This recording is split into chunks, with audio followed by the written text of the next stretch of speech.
Hey, everybody. It is your girl, Miss Motivational Mogul Mindset, Ava Cherie, the Inspire. How you guys doing? So I want to try to make this as brief as possible in regards to the passing of an internet sensation, advice columnist person, Mr. Kevin Samuels. God rest his soul, and condolences to his family. When we depart this earth, we will not come back. So I want to give my respect to that, because I don't have such a strong opinion about it where I wouldn't feel compassion for the loss of life for anyone. My opinion of Kevin Samuels and the debate about his life and how his delivery was in giving advice to people, what I would say is this: we need to be confident in our choice, right? In how we choose to do what we do, who we choose to talk to, who we choose to seek advice from, and so forth. I believe that the people who chose to get on his platform had a desire or were fascinated with his responses and how he has someone look introspectively at themselves, looking within. I also believe that you need to educate yourself on any platform you're going on publicly, because a lot of those people made fools of themselves. A lot of those people I felt compassion for and wanted to reach out to and mentor. I wanted to be that mentor that he talked about, because a lot of these women that showed up broken, they were so misguided in their, I'm going to get on here and finally tell him something, where they wasn't even open to receive whether something was for them or not, because they didn't even have the ability to decipher what they were looking for. When he would ask a question and pose something to them to make them think within, they're so blocked off, whether it was him or anybody else, they wasn't even in a posture to receive anything. And I felt compassion for the people that had those barriers and roadblocks, because no matter who's speaking to their life, no matter who God sends to them, they're not going to even be able to receive it because of the brokenness, because of the childhood trauma, because of the young adulthood trauma. And it was a lot in a certain age bracket that I noticed as me and my husband started to go over and look at some of his videos for the first time ever. We started to notice the trend of brokenness, the level of people that when you're asked a question, you don't even know how to hear. You don't even know how to receive it. You automatically get on the defense. You automatically assume that somebody's trying to tear you down, and it's really a healthy conversation. And in order to have healthy conversation and communication techniques, you need to be able to have a healthy debate, healthy dialogue, be open and receptive to receive something new that you've never heard, not to just think that somebody's doing this to you and sunning you and calling you stupid. But when you show up and you act like you clueless, and you're saying something so definitive, like this what it is and I know for sure, but when you start to spend a little more time communicating with somebody, and then it shows that you don't even know what you're talking about yourself, it do make you look a little foolish and ignorant. So one, I felt compassion for the people that didn't do their homework about themselves before you ask a total stranger or a high profile person that is in this limelight any advice publicly. Those are the things you pay for behind the scenes, and get better coaching and get better understanding of the kind of conversations that you and this person would have before you step out on the ledge and jump off on the ledge and call this person publicly. Because my thing is this: I don't want to see anybody be made a fool of. But how can you defend someone who chooses to make a fool of themselves? I was raised by a lot of men, and my mother, but a lot of men in my family. I can hang with the best of them. I love learning from strong men. I'm a researcher. I'm an analyst. So when Kevin Samuels will always talk about the facts and the data, it's nothing. I read continuously. I don't like to open my mouth and have so many opinions with no evidence. Y'all hear me talk about that all the time. So I respect any person that's in that lane. That is a healthy conversation for you to grow. That is a healthy conversation for you to listen, absorb, take the meat off the bone. What's applicable to you, take it, run with it, research it. But what don't apply, let it fly. But it was so many people on those videos that I felt compassion for. I'm like, let me write down their Instagram name so I can reach out and mentor them, how to cover them, how to aid and assist them just with understanding who they are. And some of the stuff, they were laughing at themselves. They lacked so much understanding that they started to allow themselves to be made a mockery out of. the brokenness, the distrust, the lack of confidence, it became okay to be a laughing stock. No, no, sir, no, ma'am. That's not permissible. That's not what we doing. So my thing was just watching it. How can I help the broken? How can I help the misguided, the ones that he was talking to? How can I give them the confidence? Because it's a generation that they've run to social media to raise them.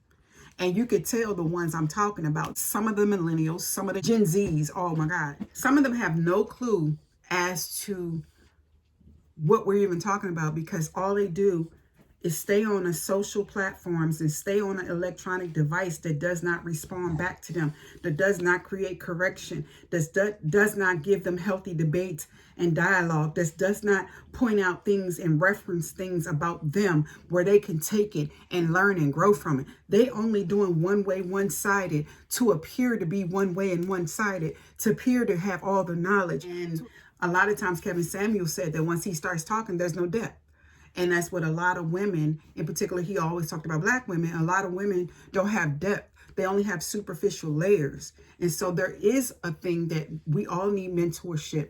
We all who are great appear confident. Some of us, like myself, I've gotten mentorship so that I can have a depth beyond. But the first person who mentored me was my father. Have depth beyond. I've always said on my vlogs that my father would tell me every morning, what do you know? What did you learn today? At the breakfast table, he would have 3 papers out. The St. Louis Post-Dispatch, The World, is called The World in St. Louis. It was a local crime paper as well. And then it was also the U.S. worldwide newspaper, right? He would have all those different things so I can look at my local perspective, see what's going on in St. Louis that affected me, then see the crime so I can be knowledgeable of where to be and where not to be and what's going on and what I'm up against. And then he had worldwide news that I knew when I travel abroad, how to conduct myself and how to speak on certain topics.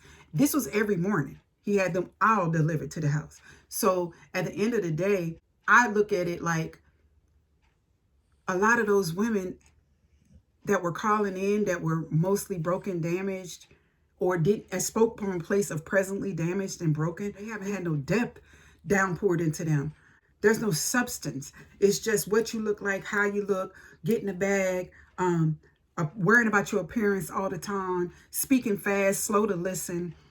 It was so many things I felt sad for. And as a woman in my latter 40s, I do believe there was a lack and there's a gaping hole for the millennials, that there wasn't a lot of guidance. And I think that he stepped in and tried to do the best that he could. I think that he chose a lane that was profitable, that was lucrative, but that he also chose a lane that was untapped. There was a lot of things that he said that nobody approached, and he took it and ran with it and had open conversations, and he was unafraid. It doesn't make everything in our deliveries right, because I may rub a lot of people wrong, but I think checking the motive and intention. And I also think the biggest takeaway is what you feel about you in here, what you're willing to learn about you in here, what you're willing to deal with in here, and what you're really prepared to address and keep it 100 with yourself.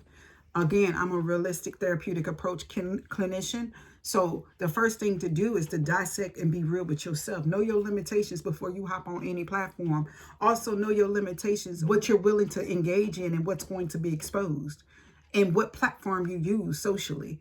It's very, very important that spiritually you close those back doors, because you're opening yourself up to a lot of dialogue and input and opinions. And now you're weighing heavier than you were before you called. Now you're left alone to deal with all these things that you have now allowed to be resurrection on a social platform. You don't have the ability yourself, or you don't have anyone around you that is equipped to tie those loose ends up and start to help you to deal with those things. Like, it's one thing to get advice, but what you gonna do with that advice? What you gonna do once you open that door to that advice?